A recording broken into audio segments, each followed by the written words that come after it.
अस्सलाम वालेकुम। मेरा नाम है ज़ीशान उस्मानी।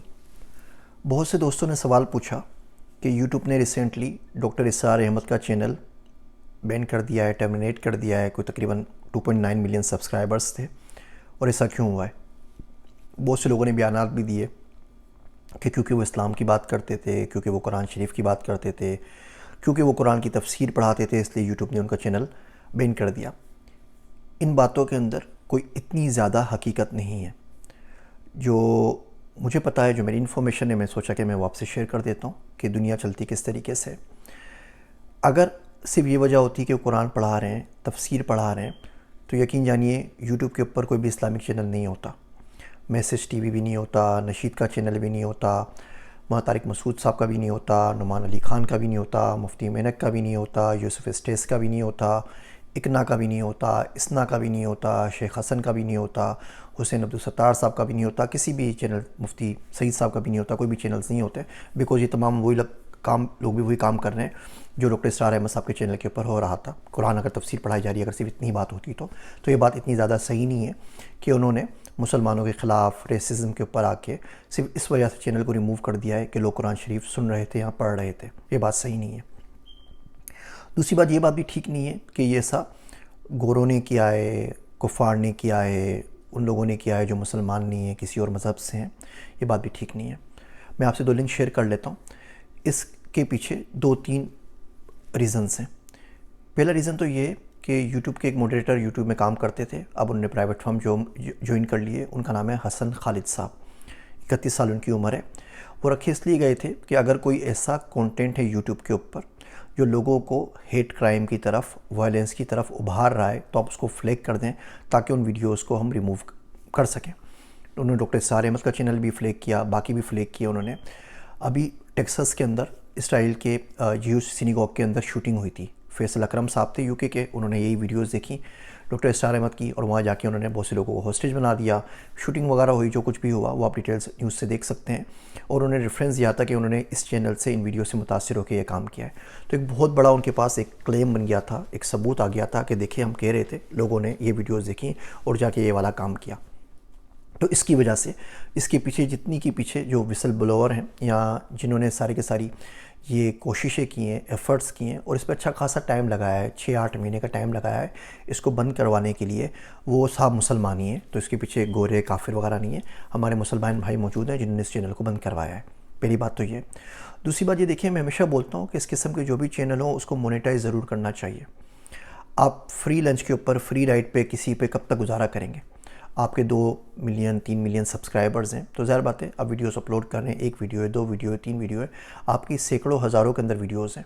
वो वीडियो कहीं ना कहीं सेव हो रही हैं। वो वीडियो जो हम प्ले करते हैं मोबाइल के ऊपर, लैपटॉप के ऊपर, कहीं ना कहीं से फेच हो रही है, कहीं ना कहीं उसकी कॉपी रखी जाती है कि उसमें लेटेंसी ज़्यादा ना आए, उस वो रिडंडेंट हो, कोई सिस्टम डाउन हो जाए तो दूसरा सिस्टम उसको ऑप करके उस वीडियो आपको दिखा सके। तो इसके ऊपर यूट्यूब की अच्छी खासी कॉस्ट आ रही है। तो आप मोनेटाइज़ नहीं करते, आपको पैसे नहीं कमाने ठीक बात है, लेकिन यूट्यूब भी इस पर पैसे नहीं बना रहा। अब एक मिसाल के तौर पे आपका एक बड़ा सारा मॉल है, उस मॉल में एक शख्स की दुकान है और आप उसको बोलते हैं जी दुकान में आपको फ्री दूंगा, आप यहाँ पर आएँ और लोगों से मिलें, अपने कस्टमर से मिलें, या जो बेचना है बेचें, जो बात करनी है करें। और अब उस मॉल में 3 मिलियन लोग आने लग जाएँ रोज़ के, यानी कि 30 लाख लोग, मतलब मॉल पूरे का पूरा आपके लोगों से भर जाए, और आप 1 टका रुपया मॉल की मैनेजमेंट को नहीं दे रहे उस शॉप को इस्तेमाल करने के लिए। तो आपको ये बोलेंगे ना कि भैया अपना जलसा कहीं और ले जाइए, किसी स्टेडियम में चले जाइए, यहाँ पे तो हमारे बाकी जो कमर्शियल कस्टमर्स हैं वो भी नहीं आ सकते। बहुत कम लोग ऐसे होंगे जो चैनल चला रहे हैं जो सिर्फ ये कैलकुलेट भी कर सकें कि इन वीडियोस के ऊपर ऑपरेशनल कॉस्ट आती क्या है यूट्यूब की या किसी भी सर्वर्स की।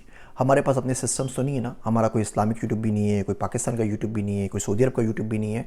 तो ये यूट्यूब हम यूज़ कर रहे हैं इन्हीं लोगों का है ना। अगर हम इन लोगों को कोई फ़ायदा नहीं देंगे तो कम से कम कोई नुकसान भी ना दें। हम फ्री में तमाम कंटेंट अपलोड कर देते हैं और जवाब में हमारे लोग देख सकते हैं। यही बड़ी मेहरबानी है, बड़ी अच्छी बात है। हमारा तो सिस्टम नहीं है, हम इनके ऊपर डिपेंडेंट हैं। और इसके बदले में अगर आप मोनेटाइज़ करते और वो कुछ पैसे कमा रहे होते तो यकीन जानिए जो चैनल्स मोनेटाइज़ होते हैं उनको बहुत सोच समझ के डिलीट किया जाता है। इस तरह चैनल को डिलीट नहीं करते, बिकॉज ज़ाहिर बात उनको पता है वो चैनल डिलीट कर देंगे तो वो भी 10-12-15 हज़ार डॉलर अगर बना रहे हैं तो उनको भी 10-20 हज़ार डॉलर मिल रहे हैं, वो सारे के सारे पैसा मुनाफा उनके पास से चले जाएगा। अगर आप बात करते हैं सिर्फ एड्स की, तो एड्स बड़े कल्चरली अप्रोप्रिएट होते हैं, ज़्यादातर वो आपकी हिस्ट्री से आते हैं। मैं जब भी यूट्यूब खोलता हूँ तो कोई ना कोई डोनेशन का, मस्जिद का एड मेरे पास आ रहा होता है। इसके अलावा 99% यही एड आ रहे होते हैं या एजुकेशन के आ रहे होते हैं, फ़ला फ़ला कोर्स या फ़ला फ़ला यूनिवर्सिटी से पढ़ लीजिए। सुबह से शाम तक अगर आप बॉलीवुड के आइटम सॉन्ग्स देखते रहेंगे तो वही वाले जो एड होंगे वही आपके पास चलेंगे। इसमें यूट्यूब का क्या कसूर है? ये तो आपकी अपनी पर्सनल चैट हिस्ट्री है ना, आपकी पर्सनल ब्राउजिंग हिस्ट्री है, जिसकी मदद से वो एड्स आपको दिखाए जा रहे हैं। फिर भी ये कल्चरली बड़े अप्रोप्रिएट होते हैं। पाकिस्तान में किसी भी शख्स को सूअर के गोश्त का एड नज़र नहीं आएगा, पाकिस्तान में किसी भी शख्स को शराब का एड नज़र नहीं आएगा। और इस एड की मीडियम की बात करते हैं तो टीवी भी है। टीवी पे उलमाए कराम जाते हैं, रमज़ान नशरियात करते हैं, उस टीवी के ऊपर किस किस्म के कौन कौन से एड नहीं चलते। रेडियो पे भी चलते हैं, सेलफोन नेटवर्क के ऊपर भी चलते हैं। और तमाम एतराज़ात जो उमूमी तौर पर हम यूट्यूब एड्स के ऊपर लगाते हैं वो मनो ऑन एप्लीकेबल होते हैं रेडियो के ऊपर भी, टेलीफोन नेटवर्क्स के ऊपर भी और टेलीविज़न के ऊपर भी। तो इसके ऊपर ज़्यादा सोच लेना चाहिए। तो पहली बात, ये गोरों की साजिश नहीं है, कुफार की साजिश नहीं है, बाहर मुल्कों की साजिश नहीं है। दूसरी बात, हमने चैनल को मोनेटाइज़ नहीं किया, ये बड़ी बड़ी हमारी गलती है। और तीसरी बात ये करनी की है कि आप ये ट्रांसक्रिप्शन या तो खुद कर दिया करें या ना किया करें। जब ये यूट्यूब ऑटोमेटिकली जनरेट करता है ना, आप बोलना कुछ चाह रहे होते हैं, बना वो कुछ देता है लैंग्वेज के अंदर। इतनी अच्छी उर्दू नहीं है यूट्यूब के एल्गोरिथम्स की कि आपका हर लफ्ज़ को वो समझ जाए, उसको ट्रांसलेट कर सके, आपका एक्सेंट भी समझ जाए, आपकी उर्दू भी समझ जाए और उसको ट्रांसलेट करके समझ जाए क्या हो रहा है। तो ज़ाहिर बात है वो ट्रांसक्रिप्शन के ऊपर भरोसा करते हैं। ट्रांसक्रिप्शन जब हम उस पर ऐड कर देते हैं और ऑटोमेटिकली जनरेटेड होती है, वो कॉन्टेक्स्ट को गायब कर देती है, किसी वर्ड का कुछ बना देते हैं। लैंग्वेजेस बहुत डेप्थ रखती हैं, बहुत सारी चीज़ों की मुख्तलिफ मीनिंग्स हो सकते हैं, मैनिफेस्टेशन हो सकती हैं, जूम आने बात हम कर सकते हैं। एक बात मजाक में की जाए तो मतलब कुछ और होगा, गुस्से में वही बात की जाए तो मतलब कुछ और होगा। तो अगर हम ये ऑटोमेटिकली जनरेट कर देते हैं ट्रांसक्रिप्शंस, उसकी वजह से बहुत सारे मसले होते हैं। तो इन चैनल्स पे वो काम नहीं करना चाहिए। जो लिंक्स हैं विसल ब्लोअर साहब के और जो असल कहानी थी वो मैं आपसे यहाँ पे शेयर कर रहा हूँ।